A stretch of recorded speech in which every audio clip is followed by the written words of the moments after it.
You're harking back to the way perhaps racism has operated within Sudanese society. And how did you conceive of this particular kind of complex, fascinating story? I mean, I didn't set out to do that at all. The idea was always about a child who dies while his parents are away. But then I kept on going back to this mysterious person and digging into that person, and then this person came to represent the other.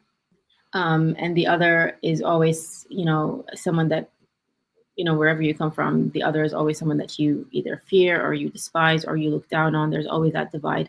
Whereas the other is always a person as well, with their own background and their own culture and their own everything. And really, this is where racism comes from. It comes out of ignorance of this other, just treating them as that, and then wrapping them in superstition just to make yourself feel better. Honestly, in Sudanese society, I mean, in all societies, people live side by side with different races and everything on a day-to-day basis. It doesn't really matter at all, but a systematic basis, it does.